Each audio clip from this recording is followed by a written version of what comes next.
Hola, querido Radio Escucha, bienvenido a nuestro podcast AMANC, un espacio dedicado a todas aquellas personas que desean conectar un poquito más con la difícil enfermedad del cáncer. Aquí te compartiremos información valiosa sobre la Asociación Mexicana a Ayuda a Niños con Cáncer. Quédate con nosotros. Hola, espero que te encuentres muy bien, querido Radio Escucha. Te saluda Alejandra y te doy la más cordial bienvenida a nuestro podcast Aman Esca, donde vamos a platicar acerca del cáncer y una serie de temas relacionados con él. Estoy muy emocionada y agradecida de poder compartir este espacio con ustedes, así que comencemos. En México, el cáncer es la tercera causa de muerte. Se estima que más de 83,000 personas fallecen al año a causa de este padecimiento.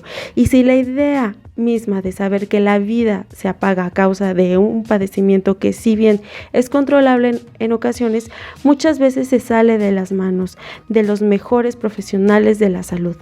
Es aterradora y frustrante. En el caso de un pequeñito es aún más drástico.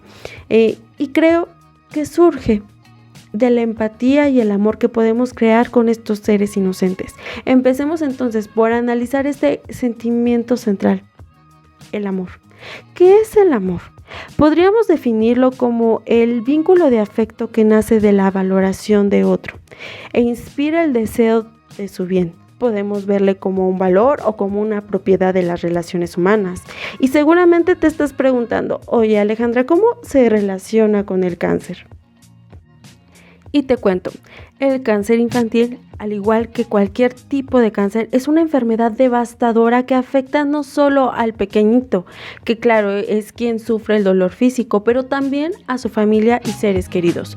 Pues como he mencionado, la empatía es el inicio del amor, que sin importar si es un poco o mucho, existe y arrastra a las personas que comparten cualquier vínculo con el pequeñito. Por otra parte, al ser seres sociales, los humanos necesitamos experimentar los beneficios que ofrece pertenecer a un grupo.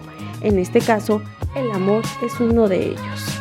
Si bien a todos nos gusta y es útil sentirnos amados. Y quiero especificar que nos es útil porque es una motivación el saberse amado para hacer cosas que desde que somos pequeños, por ejemplo, recibir la comida favorita al sacar buenas notas de la escuela, es importante. Entonces, imagínate, un pequeñito que comienza a conocer la vida y padece cáncer, es esencial y que reciba y conozca todo el amor que sea posible para que sepa y sienta que está acompañado en la vida, que comienza y que está aprendiendo a vivir, aun con las grandísimas dificultades que experimenta día tras día. Los niños con cáncer necesitan sentirse amados y apreciados, tanto por sus papás, hermanos y familia, como por los profesionales de la salud. La familia juega un papel muy importante en el proceso del tratamiento y recuperación de un niño con cáncer y deben de estar presentes para brindar amor incondicional y esperanza a través de palabras de aliento, abrazos, cualquier muestra de solidaridad y empatía. La comunidad y organizaciones dedicadas a la atención de estos niños también tienen un papel esencial en su recuperación. Es importante que tengan acceso a las mejores instalaciones médicas y al tratamiento adecuado para ayudarlos a superar el cáncer. ¿Y cuál es ese pilar para que todo esto exista? El amor, que junto con el apoyo son fundamentales para ayudar a los niños con cáncer a superar su enfermedad y sentirse valorados. También es importante que la comunidad y las organizaciones dediquen recursos para brindarles el mejor tratamiento posible. Y ya que estamos hablando de la parte emocional del cáncer, debemos considerar todos los posibles sentimientos que experimenta no solo el paciente. Recordemos que toda persona que comparta un vínculo con él está expuesto a sentir La depresión, la tristeza, la preocupación, la culpa, ansiedad, rechazo, frustración, esperanza, entre otras emociones gobernadas por el temor, se convierten en una sopa de emociones que, por supuesto, se convierte en una montaña rusa y se transmiten en los familiares y amistades cercanas, quizá en diferente medida, pero nadie se encuentra exento de compartir mínimo alguno de estas emociones. Y ahí es donde el familiar debe tener control de las emociones. Aunque esto no significa que esté mal o que deba eliminarse de sentir y mucho menos de expresarlas, más bien de comunicarles de manera asertiva, procurando siempre que la integridad psicosocial del pequeño se respete y también la parte emocional y jamás se vea vulnerada. Ser responsable de un pequeño con cáncer es una batalla realmente difícil. No obstante, somos humanos. Es posible que de repente se nos escapen comentarios que los niños no comprendan por su inexperiencia y eso pueda herirlos. Por eso es muy importante trabajar nuestra inteligencia emocional. De por sí es necesario como padres para poder guiar y transmitir experiencias y conocimientos. Ahora, como padres de niños doblemente vulnerables, no podemos permitirnos el riesgo de lastimarlos. Cada quien conoce a sus hijos, sabe que sí y que no les gusta, lo que les inspira seguridad y reconforta. No obstante, debemos recordar que una de las mejores maneras de transmitir amor es escuchar, abrazar, hacerlo reír, tratar de motivarle desde cosas materiales como un helado y claro, darle su espacio. Por ejemplo, si no quiere hablar, hay que respetar esa decisión y resignificar también en la plática los momentos importantes en el que el pequeño se sienta feliz.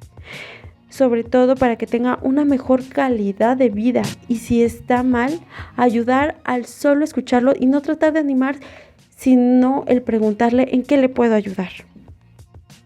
También es muy importante el documentarse de la enfermedad, ya que la información es poder y si podemos estarlo haciendo, el trato va a ser más fácil de sobrellevar en la enfermedad y hacer sentir al pequeño mucho más apoyado.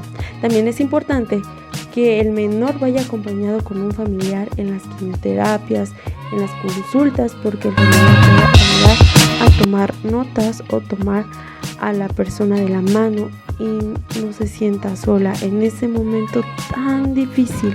En las consultas hay momentos en que se reciben buenas y malas noticias y al estar con los pacientes, cualquiera sean niños o adultos, hay que apoyarlos y con ayuda se hace menos difícil la carga, ya que también estas salidas producen ansiedad e incertidumbre. Y ahora, en este caso, podríamos hablar también de las etapas del duelo, por ejemplo, el primero, cuando entran en shock de la enfermedad, porque claro que nadie se espera que esté enfermo. Entonces, una de las primeras reacciones es que piensan que se van a morir. Entonces, el primer momento en que se encuentran con esto y se enteran, no pueden aceptarlo, entrando a un momento de negación y después la segunda etapa es el coraje. En esta muchos se dicen, ¿por qué a mí? ¿Por qué me tuvo que pasar esto a mí? Si soy buena persona, si comía bien, si hago ejercicio, ¿por qué me pasó esto? O en el caso de la familia también pasan estas etapas de duelo y también tienen un coraje el por qué mi familia, si somos buenas personas, si nuestra familia era perfecta. Y estas etapas de duelo es porque puede ser por las personas que tienen ya una situación de metástasis o que el simple hecho de la pérdida de un estilo de vida, de que no llevan la misma alimentación y el mismo ritmo en el que antes estaban acostumbrados. Entonces, regresando a las etapas, también está la negociación, que es cuando la persona o el enfermo habla con Dios prometiendo cosas como hacer ejercicio o hacer una dieta mejor o ser mejor persona. Y luego está la de la depresión. En este caso es muy difícil porque la depresión, hay personas que no se quieren levantar de la cama y que no les entra apetito. No se sienten con ganas de hacer algo y piensan con una tristeza profunda. Y en este caso creo que es de las etapas más peligrosas porque el paciente puede rechazar el tratamiento o echarse para atrás en el proceso. Y es cuando hay que ser más fuertes. Y estamos en la última etapa, que es la de la aceptación, en donde ya pueden decir, tengo cáncer, mi situación es esta actual y esta en este momento la acepto, la abrazo y puedo seguir adelante. En todo este proceso del duelo, tanto como el familiar como el paciente llevan un proceso diferente, ya que el familiar podría pasar en la etapa de la depresión y el paciente puede ya estar en la etapa de la aceptación. Y los dos llevan un proceso diferente a su ritmo. Entonces hay que estar tomando terapia psicológica porque nadie nos enseña a pasar estas situaciones y cuesta trabajo el poder respirar. ¿Cómo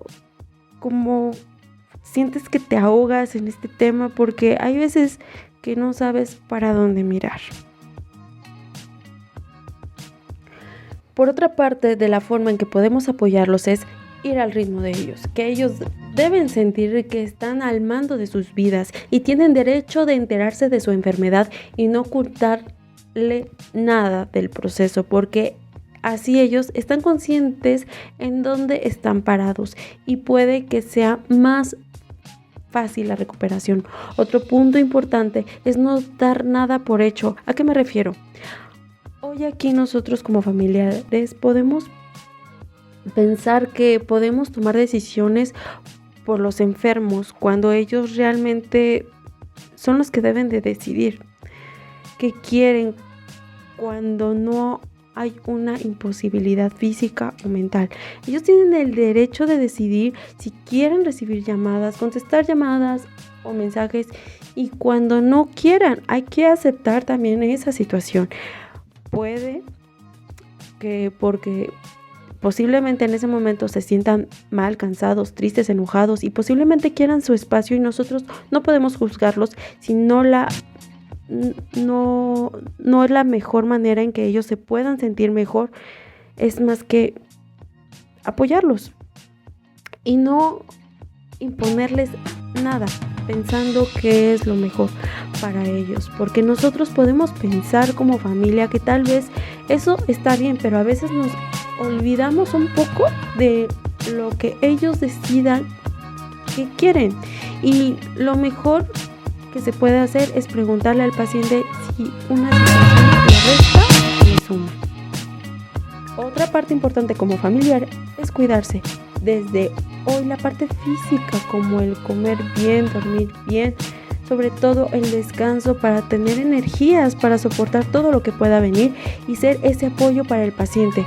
También es importante que el tener esa salud mental, porque nosotros como personas o individuos nos tenemos. Casi todos tenemos deficiencias o faltas emocionales. Entonces el proceso se vuelve más duro y es importante que el familiar también tenga un soporte emocional con otra persona y poder desahogarse y hablar sobre todo y tener apoyo psicológico, porque no nos enseñan a pasar situaciones así. Y es normal que nos sentamos mal y vemos siempre cómo salir adelante, pero quizá no lo hacemos de una manera correcta. Otra forma de apoyar al paciente es cuidar el que no lo hagamos chiquito. Me refiero a pobrecito, está muy malito, qué pena me das, porque esto puede perjudicar emocionalmente al paciente y psicológicamente, porque ahí puede que haya un retroceso, porque si en ese momento se siente empoderado y le está echando todas las ganas, ya esa parte lo desanima. se la cree y piensa que nunca me voy a curar. Pobre de mí, no puedo lograrlo. Y así muchas ideas que se puede hacer el paciente. Y luego no estamos conscientes de lo que decidimos. Solamente hablamos por la parte en la que podemos sentirnos mal como familiares. Hoy y lo expresamos hacia el paciente. Y hay que recordar que tienen peso las palabras, así como puedes salvar a alguien, puedes destruirlo. En la parte de la autoestima, de la adaptación a la pérdida y cambios en la autoimagen, la podemos considerar como un proceso continuo en el cual el paciente intenta dar significado a lo ocurrido, manejar el sufrimiento emocional, solucionar problemas específicos relacionados y obtener el dominio o control de los cambios producidos. Durante todo el proceso de la enfermedad, el paciente y su familia deberán realizar un importante proceso de ajuste y adaptación ante todos los acontecimientos a los que necesariamente se deben enfrentar y que en muchas ocasiones implican sufrimiento para el paciente y una amenaza real a su proyecto vital. Para comprender el impacto psicológico provocado por los cambios producidos de la autoimagen del paciente, debemos tener presente la definición de este agudo y aplicarla a la situación de pérdida. El interés agudo es un tipo de reacción emocional provocada por una situación personal fuertemente ansiogena, en la que aumentan los estímulos que provocan ansiedad y en muchas ocasiones las posibilidades de supervivencia quedan comprometidas. Cuando en nuestro entorno existen demandas por encima de nuestras posibilidades y nos encontramos en una situación de amenaza, una parte de nuestras defensas psíquicas se destructuran. Aparece una serie de conflictos interpersonales en las que el sujeto pierde la capacidad de relacionarse, la seguridad en sí mismo, la posibilidad de tomar decisiones de forma adecuada y en definitiva se produce un cambio en su modo de mostrarse a los demás y de conocimiento de sí mismo. Por otro lado, se entiende por ajuste psicológico al estado emocional que permite que una persona continúe relacionando una vida adaptada a sus circunstancias y que todos los cambios producidos no sean una fuente de malestar subjetivo que provoquen alteraciones importantes en las áreas personal e interpersonal, laboral y social. Por tanto, la pérdida de un miembro, una amputación o ostomía o cambios significativos en la autoimagen, que también la alopecia, la caquexia, van a provocar relaciones emocionales de suficiente intensidad que alteren, aunque sea temporalmente, las defensas psíquicas y por todo tanto la vida del paciente y su familia. Entre las variables que influyen en el desarrollo psicopatología, podemos mencionar los antecedentes psiquiátricos del paciente, niveles de introversión, impacto psicológico de la pérdida, apoyo social, autoestima y autoconcepto, significado que lo permitido, la información que se puede volver toxicidad de los tratamientos médicos. El tratamiento del enfermo de cáncer debe abordarse desde una perspectiva biopsicosocial. El equipo interdisciplinar debe atender a cada paciente como todo y desarrollar un tratamiento global en el que se anticipen y atiendan a todas las necesidades. Las enfermeras, como proveedoras de cuidados, constituyen una parte esencial dentro del equipo. La enfermera, la que procura mayor tiempo que tiene cercanía y disponibilidad personal hacia las necesidades del paciente, deben de asumir el hecho de que las relaciones interpersonales son una parte básica y fundamental del proceso de atención sanitaria.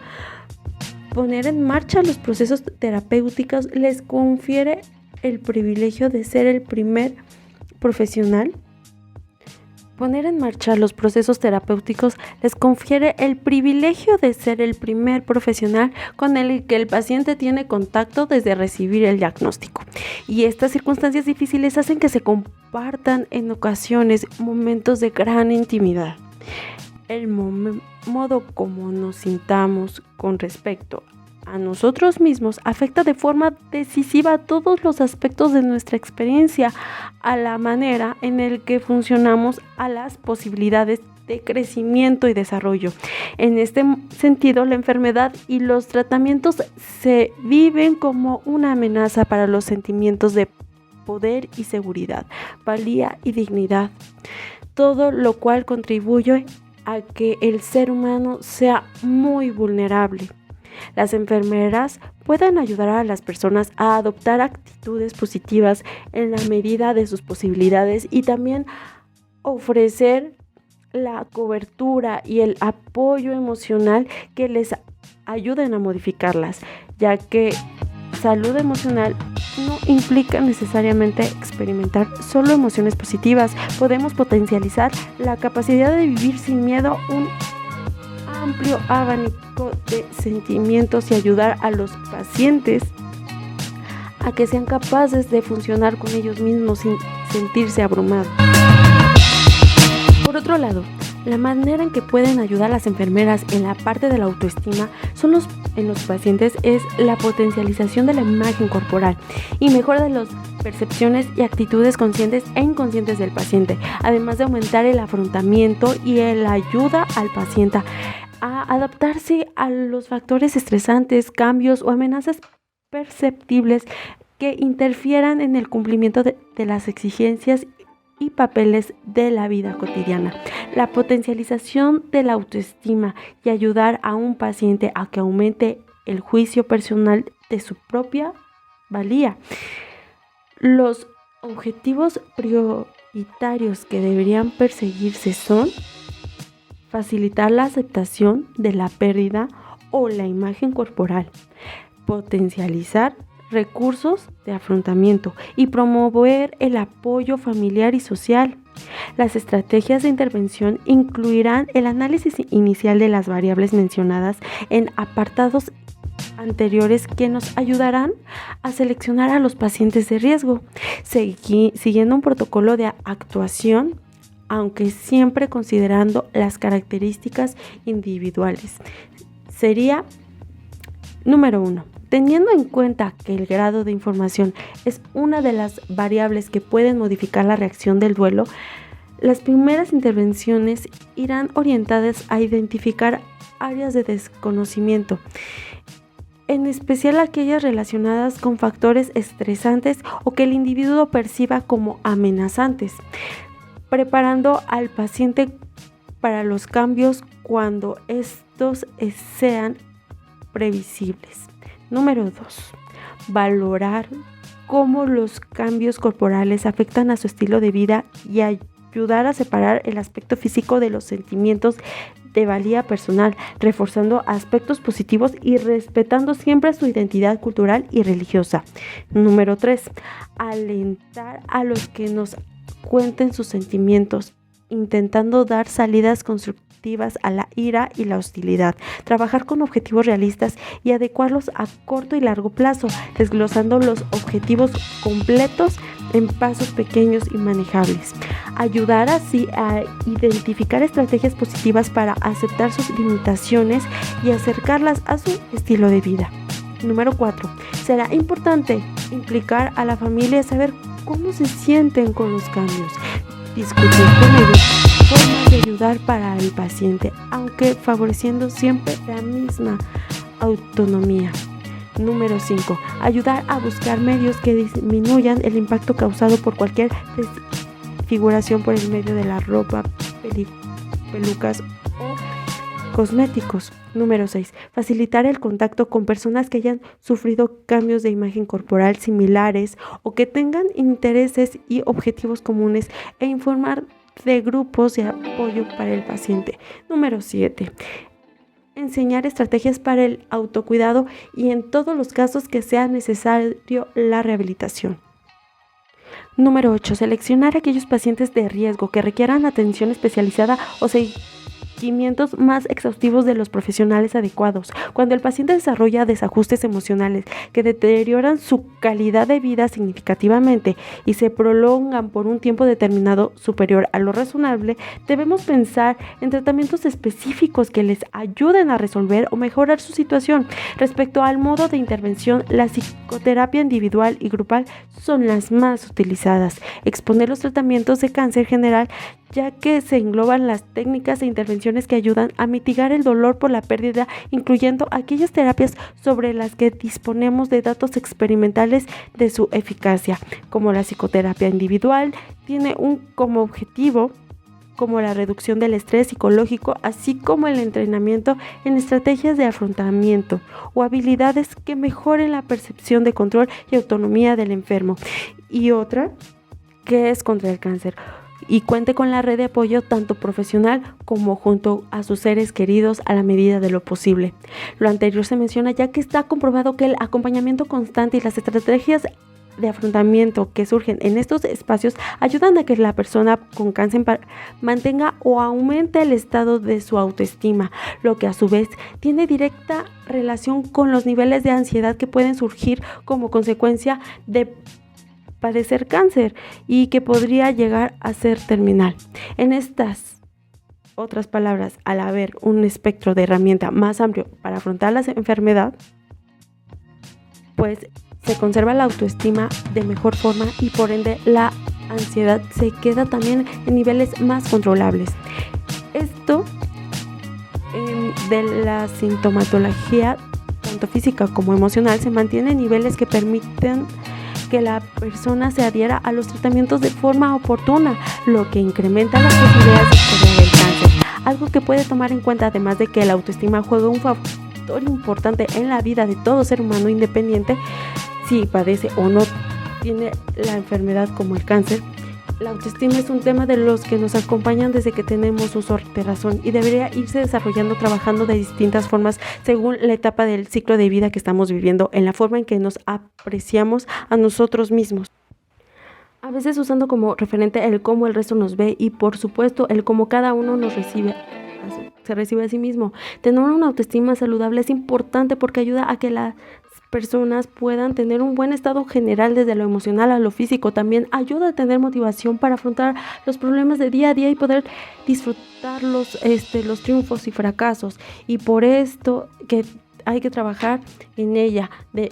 Es de suma importancia para todos y en particular para las personas que luchan contra la enfermedad, porque ayuda a que seamos conscientes de nuestras necesidades, defendiendo límites sanos para nuestra salud física y emocional, lo que se llama auto. Y para finalizar, un poema llamado Te amo, de Gianfranco Baglio. Te amo, sin reflexionar, inconscientemente, irresponsable, espontáneamente, involuntariamente, por instinto, por impulso, irracionalmente. En efecto, no tengo argumentos lógicos, ni siquiera improvisados, para fomentar este amor que siento por ti, que surgió misteriosamente de la nada, que no ha resuelto mágicamente nada, y que milagrosamente, de poco a poco, nada, ha mejorado lo peor de mí. Te amo. Te amo con un cuerpo que no piensa, con un corazón que no razona, con una cabeza que no coordina. Te amo imprescindiblemente, sin preguntarme por qué te amo, sin importarme por qué te amo, sin cuestionarme por qué te amo. Te amo, sencillamente porque te amo. Yo mismo no sé por qué te amo.